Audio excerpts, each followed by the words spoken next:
hitting them very hard because it's our turn to hit them.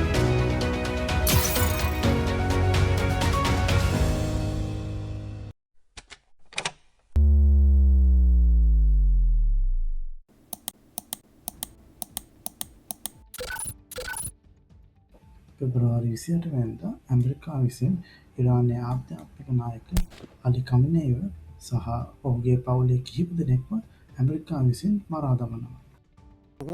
This war has been won. Trump එහෙම කියද්දී ඉරානයෙන් කියන්නේ වෙනම දෙයක්.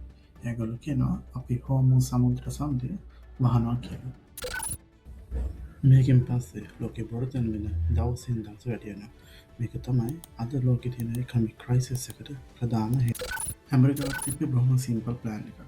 මේ ප්ලෑන් එක මීට කලින් ඇෆ්ගනිස්තානයේ ඉරාකයේ ලිබියා වගේ රටවල වැඩ කරලා තියෙනවා. මේකට ඒගොල්ලන් කිව්වේ ඩිකැපිටේෂන් කියලා. මේ මෙතඩ් එක තමයි රටකට යනවා ඒ රටේ නායකයා මරනවා ඊට පස්සේ වික්ටරි එක ක්ලේම් කරනවා. ඉතින් 2026 පෙබරවාරි 28 වෙනිදා හවස 6:45ට ඇමරිකාව ඉරානයට ඇටැක් කරනවා.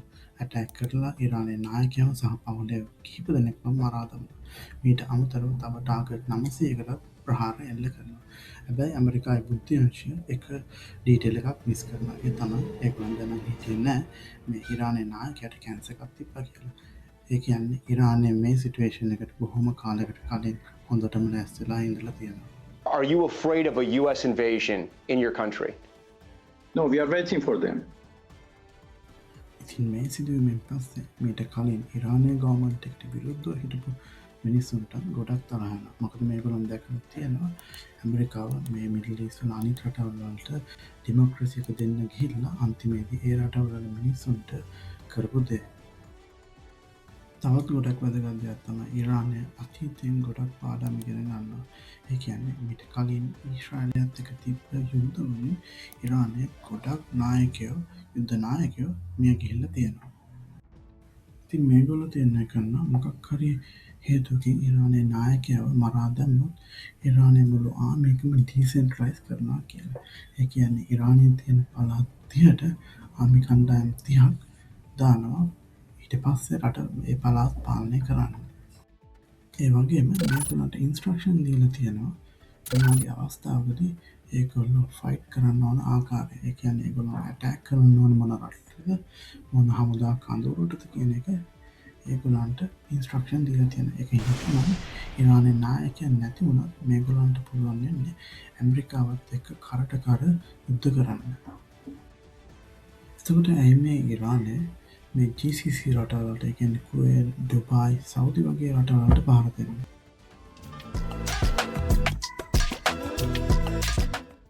අපි හැමෝම දන්නවා මේ රටවල් ගොඩක් සාමකාමී දියුණු රටවල්.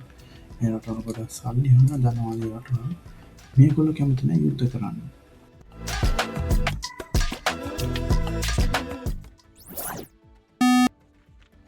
හැබැයි මේක මිත්‍යාවක්, මේක බොරුවක්. ඇත්ත තත්ත්වය තමයි මේ රටවල් ඇමරිකාවත් එක්ක ගොඩක් මිත්‍ර රටවල්. මේ රටවල් ඉඩ දීලා තියෙනවා ඇමරිකාවට කැමති විදිහට හමුදා කඳවුරු මේ ඒරියා එකේ මේ මිඩල් ඊස්ට් කලාපේ ඇති කරන්න. ඉතින් මේ GCC රටවල් මේ බොරතල් විකුණන්නේ ඇමරිකන් ඩොලර්ස් වලින්. ඊට පස්සේ මේ ඩොලර්ස් ආපහු ඇමරිකන් ඉකොනොමි එකේ ඉන්වෙස්ට් කරනවා. ඒ කියන්නේ ඇමරිකන් රියල් ස්ටේට් ඒ වගේම ට්‍රෙෂරිස් වල ඉන්වෙස්ට් කරනවා. ඉතින් මේ සිස්ටම් එක තමයි අපි කියන්නේ පෙට්‍රෝ ඩොලර් සිස්ටම් කියලා. මේ පෙට්‍රෝ ඩොලර් සිස්ටම් එක තමයි ඇමරිකන් ඉකොනොමි එක අල්ලන් ඉන්නේ. ඉතින් ඉරානයට පුළුවන් වෙනවා මේ රටවලට කරන මේ සිස්ටම් එකට අභියෝගයක් කරන්න. ඉතින් මේකෙන් පස්සේ ආයෝජකයෝ දැනගන්නවා මේ රටවල් ඇත්තටම සේෆ් නෑ.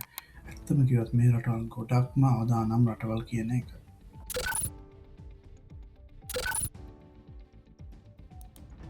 ඉතින් මේ තියෙන්නේ හෝමුස් සමුද්‍ර සන්ධිය.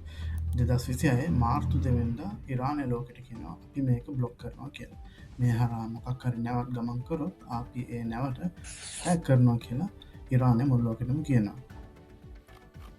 ඉතින් කිව්වා වගේම ඉරානය මේ වෙනකොට නැව 56කට වගේ ඇටැක් කරලා තියෙනවා. ඉතින් මේ හින්දා ලෝකයේ බොරතල් මිල 20%කින් වගේ එකපාර වැඩි වෙලා තියෙනවා. බොරතල් වලට අමතරව තවත් ගොඩක් වටින කොමෝඩිටිස් එකනේ සල්ෆ ඇල්මීනියම් ගෝල්ඩ් කොප වගේ දේවල් වලත් මිල ගොඩක් සීක්‍රයෙන් වැඩිලා තියෙනවා. ඉතින් ඉරානය මේ යුද්ධට එන්ට වෙන්න ගොඩක් ස්මාර්ට් විදිහට. උදාහරණයකට මේ තියෙන ශාහෙට් 136 කියන ඩ්‍රෝන් එක. මේක $40,000 50,000 අතර තමයි තියෙන්නේ. මේ ඩ්‍රෝන් එක ගොඩක් පොඩි එකක් වුණාට මේකෙන් US ඉකොනොමියකට ලොකු බලපෑමක් කරන්න ඉරානයට පුළුවන් වුණා. ඉතින් ඉරානය මේ වගේ ඩ්‍රෝන්ස් මාසකට 200-500 අතර ප්‍රමාණයක් නිෂ්පාදනය කරනවා. ඉතින් මේ ඩ්‍රෝන්ස් වලට කවුන්ටර් ඇටැක් කරන්න US මිලිටරි එක ගාව තියෙන්නේ MIM-104 කියන මිසයිල් එක. දැන් මේ මිසයිල් එකක් සාමාන්‍යයෙන් ඩොලර් මිලියන 4ක් වගේ වෙනවා. ඉතින් ඉරානයට පුළුවන් වෙනවා සති කිහිපයක් ඇතුළත මේ ඇමරිකා මිලිටරි බජට් එක නිකම්ම වාෂ්ප කරලා දාන්න. ඉතින් ඇමරිකාවට පුළුවන් මේ වගේ මිසයිල්ස් අවුරුද්දකට 620ක් හදන්න. එහෙම කරද්දී ඉරානයට පුළුවන් මේ වගේ ඩ්‍රෝන්ස් 2400ක් වගේ හදන්න. එතකොට ඒ ඩ්‍රෝන්ස් 2400 හදන්න ඉරානයට මිලියන 120ක් වගේ වෙද්දී ඇමරිකාවට මිසයිල් 620 හදන්න මිලියන 2480ක්. ඒ කියන්නේ 2.4 බිලියන් වගේ යනවා. ඉතින් මෙහෙම බලද්දි මේ යුද්ධය ඇමරිකාවට ගොඩක් මිල අධික යුද්ධයක්. ඇමරිකාවට මේ යුද්ධයේ තියෙන තවත් අවාසියක් තමයි මේ ලොජිස්ටික්. උදාහරණයකට ඇමරිකාව හදන මේ මිසයිල්ස් ඉරානයට ගෙනියන්න නැත්නම් මිඩල් ඊස්ට් වලට ගෙනියන්න සතියක් දෙකක් වගේ යන්න පුළුවන්.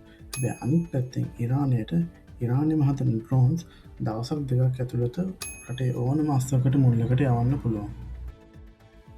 තවත් එක වැදගත් දෙයක් තමයි ඉරාන මේ හදන ඩ්‍රෝන්ස් ඒගොල්ලෝ ට්‍රාන්ස්පෝර්ට් කරන්නේ නෝමල් ට්‍රක්ස් වලින්. එතකොට මේ ට්‍රක්ස් සාමාන්‍ය සැටලයිට් වලට අඳුර ගන්න ගොඩක්ම අමාරුයි. මොකද ඒවා අනිත් ට්‍රක්ස් වගේමයි විශේෂත්වයක් නැහැ.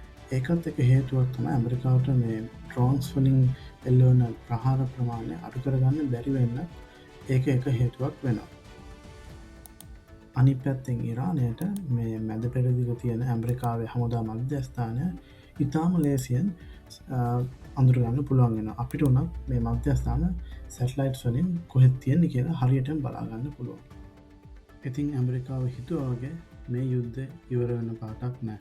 ඇමරිකාව කියන්නේ යුද්ධ වලින් ඩිපෙන්ඩ් වෙන රටක්. ඒ කියන්නේ රටේ ඉකොනොමි එක රඳා පවතින්නේ යුද්ධ වලින්. ඉතින් මේ යුද්ධය කවද ඉවර වෙයිද? තව කොච්චර කාලයක් ඇයිද? මොන වගේ අවුට්කම් එකක් වෙයිද කියලා කියන්න මේ ලෝක කවුරුත් හරියටම දන්නේ නැහැ. අපි ඒකින්ද ඒක බලාගෙන ඉන්නේ.